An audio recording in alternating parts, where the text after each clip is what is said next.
It's Sunday in Ontario, and welcome to a new episode of Two Drink Minimum. Today on the show, we're going to do a little synopsis review of the movie Ready Player One. Going to talk a little bit about the new Infinity War movie that's coming up, other comic book movies that are on the horizon, and also a little bit about the collecting side of things, mainly in regards to the crowdfunder that Hasbro ran to try to pony up enough money to make Jabba's sail barge. Anyhow, so let's get cracking here. Ready Player One. Saw it last night. Read the book a while back. I can't even remember when exactly. Last year or so. Really good book written by Ernest Cline. He is apparently working on a sequel, which is also going to be turned into a movie. Big surprise. The movie opened to, so far, it's tracking for in the $50 to $60 million range for an opening weekend, which for March isn't too bad. You would have thought it would be a little bit bigger considering it's Spielberg, going back to what he does best, which is really popcorn munch and fun action-based movies. But hey, you know, with Easter weekend and everything, some people are against the idea of going to movies because, you know, the whole celebrate Easter. But either which way, a really good movie. Ty Sheridan is the star. He last you saw him was in X-Men as Cyclops. Ironically, in this movie, he's playing Wade Watts. In X-Men, he plays Scott Summers, and he actually makes a direct reference in the movie that his dad named him that because of characters like Peter Parker, Bruce Banner, superhero names, basically.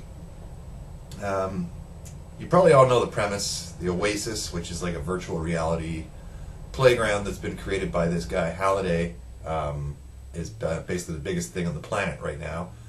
And Halliday dies and leaves an Easter egg somewhere in the game, in the Oasis. I won't call it a game, it's kind of like a multi-tiered platform. But he leaves an Easter egg that when it's found, the person who finds it gains complete control of the Oasis and like $500 billion or something like that. So obviously there's Wade and all of his friends, Artemis, H, Show, Daito, I think was his name, Daito or something. Anyway, they're all working to try to find the Easter egg, and then there's obviously the corporate entity run by Ben Mendelsohn's character, Sorrento, who's trying to find the Easter egg so that he can turn the Oasis into just an ad-filled, like, imagine your browser in pop-up window hell. That's basically what Sorrento has planned for it. At one point he's like, yeah, you know, we figured out we can use up 80% of their visual space before we start inducing seizures. And it's like, that doesn't sound like much fun at all. Anyway, so really creatively done. Great special effects. Great score. Good acting across the board. Even though most of the movie is digital. You don't see, well, you see them for a fair bit, but a great part of the movie is done digitally with their avatars representing their characters. But really well done. I read one interview with Spielberg, and they were like, well, because in the book there's tons and tons and tons of references to his movies. Just left, right, and center the whole way through. And one of the interviews he did, they were like, well, was it hard to adapt the movie considering the content? And he literally said, you know, if I'd done the book the way the book was in film, it would have felt a little bit too self-serving. I guess it was the term. In so much as he'd be like, you know, referencing himself the whole time. He said if it was another director running the show and they wanted to do like an homage to Spielberg, that would have been different. But he wasn't about to start honking his own horn every 30 seconds on screen. There are some blatant references to his films. The T-Rex shows up. The DeLorean is Parzival, Ty Sheridan's character's Wade's car of choice. It's definitely a movie where you got to watch it a couple times because there's so much stuff just buried. I mean, Jason Voorhees shows up, Freddy Krueger shows up, Iron Giant shows up, the squad from Halo shows up. There's Chucky, which was a really funny part. Chucky's kind of like the secret weapon near the end of the movie to take out all the bad guys. The T-Rex, King Kong, just tons of stuff. Anybody that grew up in was in their teenage years in the 80s and 90s will definitely get a kick out of this. Anybody with a hankering for the nostalgia of that era, again, big time, will enjoy this movie. It opens with Van Halen as the opening song. The final battle is played out to Twisted Sister. So some really great nods to the 80s. Well worth seeing. If you're adverse to 3D, I would recommend not going 3D because it is visually a barrage of the senses. 2 hour and 20-minute runtime, so anybody not a huge fan of 3D, maybe think about just doing regular IMAX or just 2D. That being said, I've heard the 3D is really well done, if you're into that kind of thing, but I watched it in 2D just to let you know. But overall, yeah, really good. I'd give it an 8.5 out of 10. Really good movie. Nice little stopgap measure too, because we're right before the big blast of summer, the onslaught of summer stuff. I'm just hoping that this movie gets remembered come Oscar time next year, because a lot of times movies that are opening in the opening part of the year, like January to March, kind of get lost in the shuffle. A lot of the Oscar movies tend to be the ones that come out into Christmas time, which are the really art house, heavy drama films or independent pictures like Moonlight and King's Speech and that kind of stuff. But if you get a chance to see it, definitely worth looking into it. It's going to be a crowded next few weeks in the movie theater, though, that's for sure. We got Rampage coming out in a couple weeks. We got Avengers in a few weeks. Then we got Deadpool 2. We got the Han Solo movie. And then Ant-Man and the Wasp in July. So lots of good ones to look for that are coming up.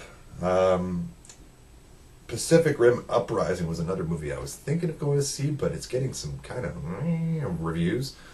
I probably will eventually wind up watching that at some point. I did like the first one a lot. John Boyega, obviously, another one of my favorite actors right now. Guy's just, he's awesome. The movie, however, is not getting great reviews. It's basically, they're saying it's a Rock'em Sock'em robot picture, which is exactly what I was expecting it would be anyway. So I'm not really that surprised. Obviously, it's aiming towards a specific audience type, and not everyone's going to dig it. But, you know, anyone who enjoys watching big-ass robots kicking the shit out of big-ass monsters, pony up. So, on to our next topic of choice, and that is Infinity War, coming out in a few weeks now. Obviously, I've got my Iron Man hoodie on here, getting geared up for it. I did do the reaction video, which is on my channel from a couple weeks ago, so if you want to check that out, that's going to be there. I was going to do a Deadpool 2 reaction, but too late now. But Infinity War, yeah, the movie is going to make all the money, I think. I'm betting for a $300 million opening weekend. That might be conservative, considering it's opening worldwide on April 27th. They just moved the release date up by a week, mainly just to avoid the international market getting it sooner and then spoiling it for the North American market and vice versa and all that kind of stuff. So you can guarantee there's going to be some some heavy, hardcore shit going on in this movie. The Russo brothers and Kevin Feige have already said there will be deaths in this film, and they are going to be permanent deaths. No kind of bouncing back and being like, oh, I'm better now, or anything like that, or turning like time back, or alternate reality, or clones, or LMDs, or anything like that. Anybody who dies in this movie is apparently going to stay dead. So, the Deadpool is in full effect online. A lot of people think it's going to be Tony Stark. A lot of people think it's going to be Steve Rogers. I think it's going to be Gamora. And let me tell you why. The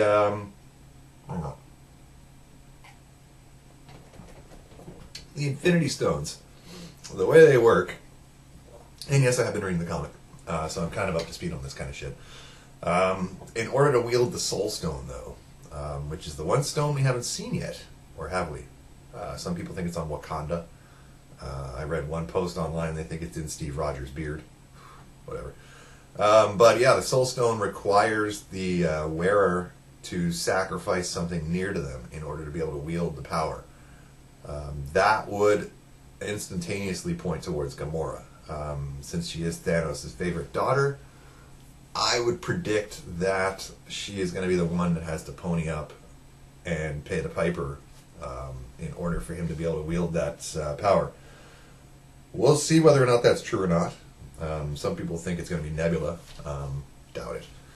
But it would be an interesting twist to kill off Gamora. With the Guardians, not so much as with the Avengers. There are interchangeable parts because there were so many versions of the team throughout the years in the comic books that they could swap out interchangeable parts. Although it would be sad to see Gamora go because she is a good character. But at the same time, Zoe Saldana is filming those 27 Avatar movies, so she might not have time to do another Guardians movie at this moment. But we'll see. Either way, opening day, probably going to go the D-Box route and go to one of those theaters where the chair shakes around and all that shit. That might actually be a lot of fun. I've been looking into theaters that are not to hell and high water gone away from here, where we can maybe catch a showing of that when it comes out. But definitely the plan at the moment, at least. But yeah, so that's April 27th, Rampage the 13th, Deadpool May 18th. The new trailer for Deadpool looks fantastic.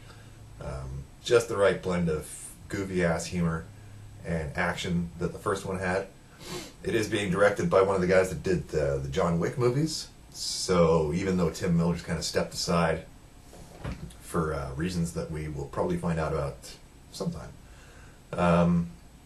Tim Miller is actually in the process of working on the Terminator reboot with Jim Cameron, including Arnold Schwarzenegger and Linda Hamilton going to be in this one. So apparently they're going back to the well. They're saying that anything after Terminator 2 didn't happen.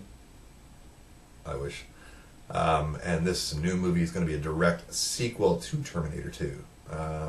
Interested to see where they go with this one. Arnie is, well, Arnie's Arnie. I mean, what can he do? He still wants to do another Conan movie, apparently, but we'll see whether or not that happens. I've been hearing about that for a bunch of years now.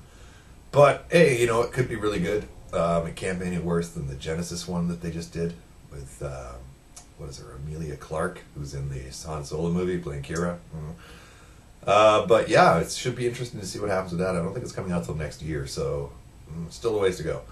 Either way, let's see, what are we at? 12 minutes of runtime. Alright, so let's do, let's wrap this video up. We're not going to do a super long one today. But the final piece of news for today will be the crowdfunding campaign that Hasbro started. They at one of their previous cons there in, I guess it was late January-ish, something or other, they announced that they are making a Jabba the Hutt's sail barge for the 3 3/4 inch collection, measuring 49 inches in length, 4 feet almost, runs for a retail cost of $499 US. Why they had to do a crowdfunder, I don't know. I mean, this is Hasbro. It's not like it's a nickel and dime side operation that doesn't have any money and they're trying to find a way to produce their product. Hasbro's got oodles of money. They've been sucking our wallets dry for years. So, kind of weird that they do a crowdfunder. A lot of people didn't think it was going to be successful because they kind of blocked out anyone outside of North America. So initially it was US only, and then they opened it up after a few days to US and Canada, and then they wound up with a bunch of the retailers, the e-tailers, offering up ways for international customers to get a hold of the barge for a little bit over what the U.S. customers were paying for. I think at one point it was going for £800 British sterling. If you translate the $4.99 US into Canadian, it's almost 700. It's almost $800 Canadian. Too rich for my blood. Sorry, guys. If, like I said from the get-go, if I'm going to drop $500 on something, it's going to be a Hot Toys figure or something along those lines, not a big-ass fucking sail barge that well, I mean, honestly, I've got room for it downstairs. Not my favorite vehicle, though. Nothing against the fans of said vehicle. I know a lot of people are huge Jabba the Hutt fans. And the minute they announced this, they were just like, oh my god. And Yeah, so I get it. And amazingly, they hit their quota. They not only hit their quota, they fucking destroyed their quota. I checked this morning, and it's at almost 6,200 orders. Hasbro has made this abundantly clear that this product will not be available in stores ever. Which is probably good, because A, most stores wouldn't have the shelf space for something this big. B, you'd always run the risk of places like Walmart, after having it on the shelf, gathering 4.5 inches of dust, turning around and saying, like, clearance, $80. So yeah, I get why Hasbro did it in that regard. Crowdfunding it was a little weird, to be honest. But hey, they hit their goal.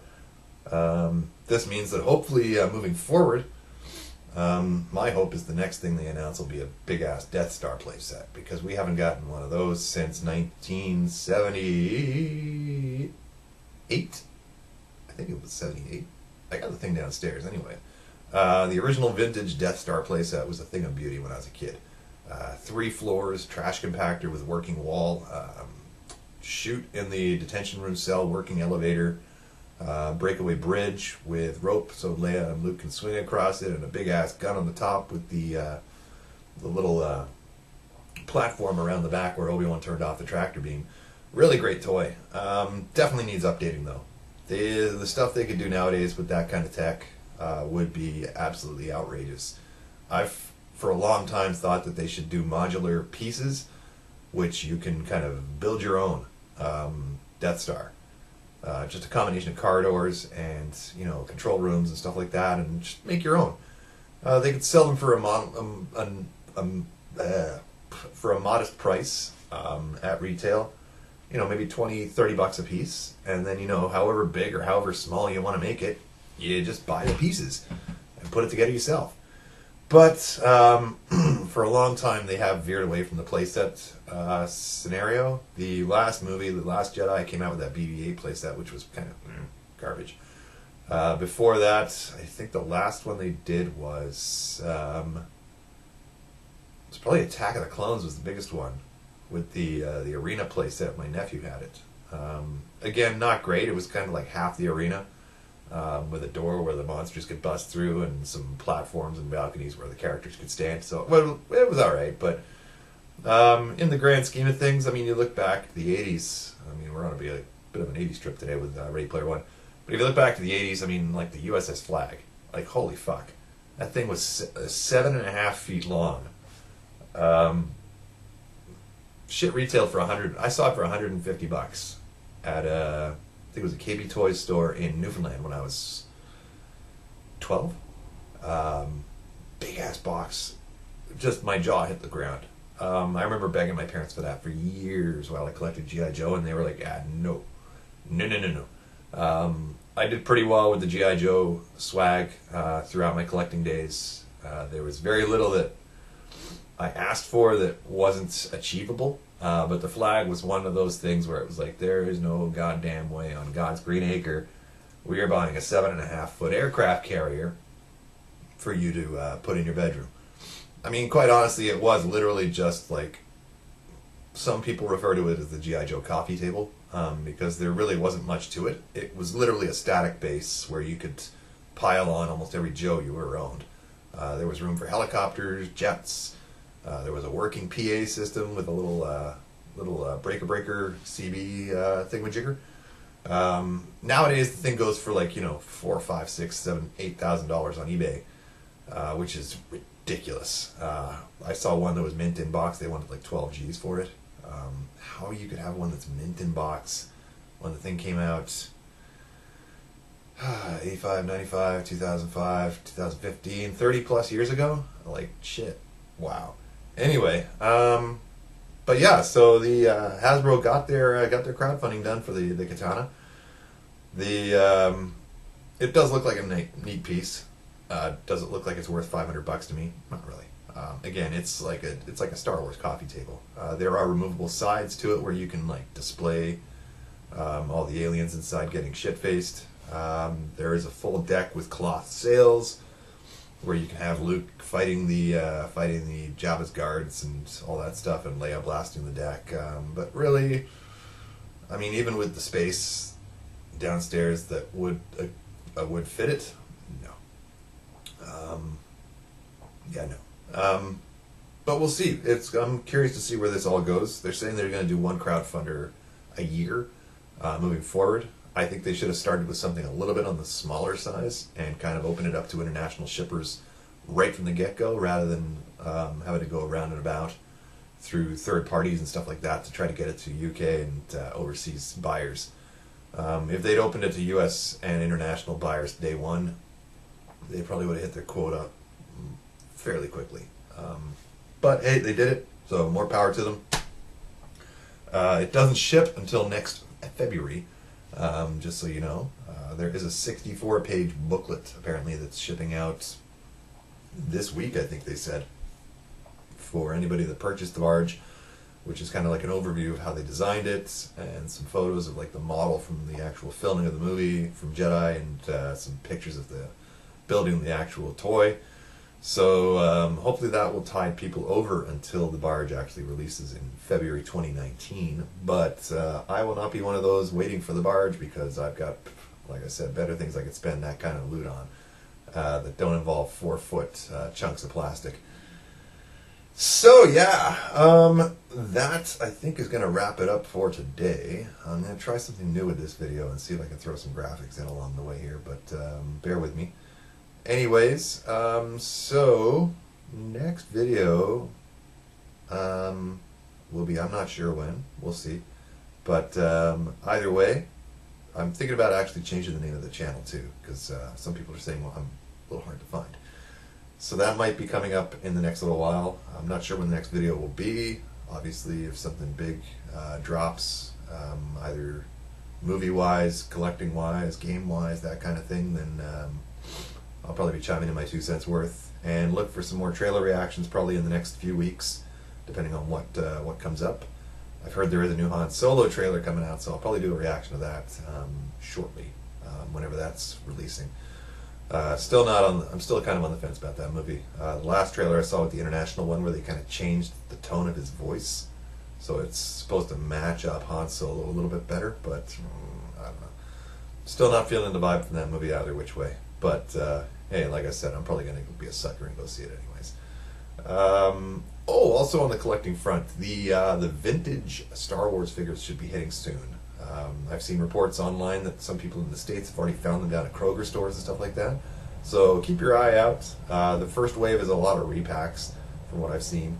The only ones I'm going to be grabbing out of it are Snoke and probably a Hoth Soldier and Jyn Erso, because I don't have a super articulated version of her yet. But the other ones like Rey, Kylo Ren, the First Order Stormtrooper, are all repacks of the Walmart exclusive ones that bombed so badly because up here they were charging $18 a figure for them. But yeah, keep an eye out for them. The nice vintage 70s card backs are coming back. Wave 2 I've heard is going to be Han Solo based. There's going to be the Han, Lando, the new Range Trooper, which looks kind of cool. He's got like a snowsuit on with a furry collar and everything. But those should probably be hitting sometime around about when the movie comes out, so probably late May. The first wave I've heard is slowly starting to hit retail now. So like I said, keep an eye out if you're looking for that kind of stuff. The last vintage series they did was really good.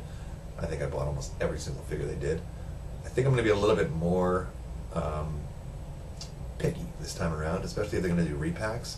Obviously, Trooper figures are always good for multis. Hoth Soldiers, I'll probably get a couple of them because I've got my little shelf down there of Hoth. And you can never have too many Rebel soldiers defending Echo Base.